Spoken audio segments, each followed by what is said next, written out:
இந்த சூழ்ச்சியை நான் பொது வழியில் பகிர்ந்தால் என்ன ஆகும் இவர்களின் இந்த குரல் எல்லாம்? இந்த சூழ்ச்சியில் அழிந்தவனும் கேள்விக்குள்ளாக்கப்பட்டவனும் நானாகவே இருந்துவிட்டு போகின்றேன். என்ன ஆனாலும், என்ன அநீதம் என் மீது செலுத்தப்பட்டாலும் நான் யாருக்கும் அநீதம் செய்ய போவதில்லை. செல்வம் ஒரு அமானிதம், அதை பேணவில்லை என்றால் என்ன ஆகும் என்ற மார்க்கத்தின் எச்சரிக்கையை நன்கறிந்தவன் நான். எவரின் ஒரு ரூபாயும் ஹராமான வழியில் என்னிடம் வந்துவிடக்கூடாது என்பதை பேணி பாதுகாப்பவன் நான்.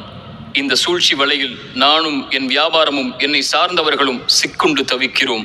இருந்தாலும் அமானிதங்களை இறை பயத்தோடு கையாள வேண்டுமென்ற இறை பயத்தை மேலும் என் உள்ளத்தில் நான் பதிய வைக்கிறேன். இந்த நேரத்தில் இதன் வியாபாரத்தின் தோல்வி அல்ல, ஒரு சதியால் நான் சந்திக்கும் வீழ்ச்சி. எத்தனையோ ஏற்ற இறக்கங்களை என் வாழ்வில் கண்ட நான் இறைவனுடைய அருளால் எப்படி மீண்டு மீண்டு வந்தேனோ அது போன்று என்னோடு நேர்மையும் உண்மையும் இருக்கும் வரை என் இறைவன் என்னை ஒருபோதும் கைவிடப் போவதில்லை. என் இறைவன் என்னோடு இருக்கின்றான். என்னை இறைவனுக்காக நேசிக்கும் எல்லா உறவுகளும் என்னோடு உண்டு.